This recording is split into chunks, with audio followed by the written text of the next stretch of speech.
ನಟಿ ರಮ್ಯಾಗೆ dirty message ಮಾಡಿದ್ದ dirty fellow ಗಾರೆ ಕೆಲಸಗಾರ ಅರೆಸ್ಟ್ ಆಗಿದ್ದಾನೆ. ಅಶ್ಲೀಲ ಮೆಸೇಜ್ ಕೇಸಲ್ಲಿ ಮತ್ತೊಬ್ಬನನ್ನ ಬಂಧಿಸಿದ ಸಿಸಿಬಿ. ಒಣಗಿರೋ ಗೋಡೆಗೆ ಹಸಿ ಸಿಮೆಂಟ್ ಮೆತ್ತೋದು ಬಿಟ್ಟು ಆ ರಮ್ಯಾ ಕಮೆಂಟ್ ಬಾಕ್ಸಿಗೆ ಡರ್ಟಿ ಮೆಸೇಜ್ ಹಾಕೋ ಕೆಲಸ ಬೇಕಿತ್ತೇನಯ್ಯ. ಅಶ್ಲೀಲ ಮೆಸೇಜ್ ಕೇಸ್ನಲ್ಲಿ ಮತ್ತೊಬ್ಬನನ್ನ ಸಿಸಿಬಿ ಅರೆಸ್ಟ್ ಮಾಡಿದ್ದಾರೆ. ಇನ್ಸ್ಟಾ ಖಾತೆಯ IP ವಿಳಾಸ ಪತ್ತೆ ಹಚ್ಚಿ ಆರೋಪಿಯ ಬಂಧನ. ವಿಜಯಪುರದ ಸಂತೋಷ್ ಎಂಬಾತ ಬಂಧಿತ ಆರೋಪಿ ಎಂದು ಹೇಳಲಾಗ್ತಿದೆ.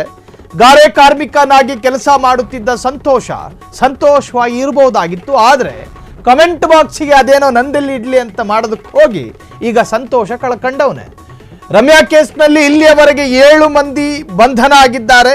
ಈ ಗಾರೆ ಕೆಲಸಗಾರನನ್ನು ಒಳಗೊಂಡು ನಟಿ ರಮ್ಯಾಗೆ ಮೆಸೇಜ್ ಮಾಡಿದ್ದ ಗಾರೆ ಕೆಲಸಗಾರ ಅರೆಸ್ಟ್. ಒಂದು ಸ್ವಾಭಿಮಾನದ ಬದುಕನ್ನು ಕಟ್ಟಿಕೊಳ್ಳುವಂತ ಅತ್ಯಂತ ಗೌರವಯುತವಾದಂತಹ ಕೆಲಸ ಅಂದ್ರೆ ಅದು ಗಾರೆ ಕೆಲಸ. ಆದ್ರೆ ನೆಮ್ಮದಿಯನ್ನು ಕೆಡಿಸಿಕೊಂಡಿದ್ದಾನೆ. ಇನ್ಸ್ಟಾ ಖಾತೆಯ IP ವಿಳಾಸ ಪತ್ತೆ ಹಚ್ಚಿ ಈಗ ಆರೋಪಿಯನ್ನ ಎಡೆಮುರಿ ಕಟ್ಟಲಾಗಿದೆ. ನಟಿ ರಮ್ಯಾಗೆ ಡರ್ಟಿ ಮೆಸೇಜ್ ಅಂದ್ರೆ ಕೆಟ್ಟ ಕೊಳಕ ಮೆಸೇಜ್ಗಳನ್ನು ಮಾಡ್ತಾ ಇದ್ರು. ಆ ಪೈಕಿ ಹೆಚ್ಚಿನವರು ಆ ರೇಣುಕಾಸ್ವಾಮಿ ಕೊಲೆ ಪ್ರಕರಣದ ಪ್ರಮುಖ ಆರೋಪಿಯಾಗಿದ್ದಂಥ A2 ಆರೋಪಿ, ಅಕ್ಯೂಸ್ ನಂಬರ್ 2 ದರ್ಶನ್. ನಟ ದರ್ಶನ್ ಅಭಿಮಾನಿಗಳೇ ಆ ತರಹದ ಕೃತ್ಯಗಳನ್ನು ಮಾಡ್ತಾ ಇದ್ರು.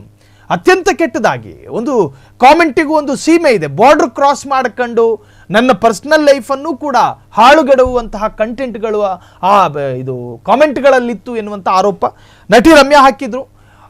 10 ಫೇಸ್ಬುಕ್ ಪೇಜ್ಗಳ ಹೆಸರನ್ನು ದಾಖಲು ಮಾಡಿ ಆಕೆಯ ಸೋಷಿಯಲ್ ಮೀಡಿಯಾ ಹ್ಯಾಂಡ್ಲರ್ಸು ಕೇಸನ್ನು ದಾಖಲು ಮಾಡಿದ್ರು. ಸ್ವತಃ ರಮ್ಯಾರು ಕೂಡ ಸ್ಟೇಟ್ಮೆಂಟನ್ನು ಕೊಟ್ಟಿದ್ರು. ಸೊ ಅದರ ಅನ್ವಯ ಒಂದಷ್ಟು ಆರೋಪಿಗಳನ್ನು ಬಂಧನ ಮಾಡಲಾಗಿದೆ. ಈಗ ಒಬ್ಬ ವ್ಯಕ್ತಿಯನ್ನು ಕೂಡ ಅರೆಸ್ಟ್ ಮಾಡಲಾಗಿದೆ ಎನ್ನುವಂಥ ಮಾಹಿತಿ ಲಭ್ಯವಾಗ್ತಾ ಇದೆ. IP ವಿಳಾಸವನ್ನು ಪತ್ತೆ ಹಚ್ಚಿ ಆರೋಪಿಯ ಹೆಡೆಮುರಿ ಕಟ್ಟಿದ ಪೊಲೀಸರು. ವಿಜಯಪುರದ ಸಂತೋಷ ಎಂಬಾತ ಈಗ ಸಂತೋಷ ಕಳೆದುಕೊಂಡಂತಹ ಆರೋಪಿ. ಗಾರೆ ಕಾರ್ಮಿಕನಾಗಿ ಕೆಲಸ ಮಾಡ್ತಾ ಇದ್ದ ಸಂತೋಷ ನಟ ದರ್ಶನ್ ಫ್ಯಾನ್ ಅಂತ ಹೇಳಿಕೊಂಡು ಅಶ್ಲೀಲ ಸಂದೇಶ. ರಮ್ಯಾ ಕೇಸ್ನಲ್ಲಿ ಇಲ್ಲಿಯವರೆಗೆ 7 ಮಂದಿ ಬಂಧನ ಆಗಿದ್ದಾರೆ. ಈಗ ಅಲ್ಲಿ CCB ಪೊಲೀಸರು ಕೇಳುತ್ತಾರೆ, ಅಯ್ಯೋ ಸಂತೋಷ, ನೀನು ಆ ಕಾಮೆಂಟ್ ಮಾಡೋದ್ರಲ್ಲಿ ಏನು ಸಿಗ್ತಾ ಇತ್ತು ಸಂತೋಷ? ಈ ಎಲ್ಲ ಪ್ರಶ್ನೆಗಳಿಗೂ ಕೂಡ ಉತ್ತರವನ್ನು ಕೊಡಬೇಕು. ಅಲ್ಲಿ ಕರ್ಣೆನೂ ಇರೋದಿಲ್ಲ, ಬಾಂಡ್ಲಿನೂ ಇರೋದಿಲ್ಲ, ಮಟ್ಗೋಲು ಇರೋದಿಲ್ಲ. ಪೊಲೀಸರ ಕೈಯಲ್ಲಿ ಬೇರೆ ಬೇರೆ ಆಯುಧಗಳು ಇರ್ತಾವೆ. ಅದನ್ನು ನೋಡಿಕೊಂಡು ಸರಿಯಾಗಿ ಉತ್ತರವನ್ನು ಕೊಟ್ಟು ಇನ್ನು ಮುಂದೆ ಈ ತರಹದ ಕೆಲಸಕ್ಕೆ ಕೈ ಹಾಕದಲೇ ಇದ್ರೆ ಸಾಕು. ಕ್ಷಣ ಕ್ಷಣದ ಸುದ್ದಿಗಳಿಗಾಗಿ ಫ್ರೀಡಂ ಟಿವಿ ಸಬ್ಸ್ಕ್ರೈಬ್ ಮಾಡಿ, ಲೈಕ್ ಮಾಡಿ ಹಾಗೂ ಫಾಲೋ ಮಾಡಿ. ಹೊಸ ಸುದ್ದಿಗಳ ನೋಟಿಫಿಕೇಶನ್ಗಾಗಿ ಬೆಲ್ ಐಕಾನ್ ಮೇಲೆ ಕ್ಲಿಕ್ ಮಾಡಿ.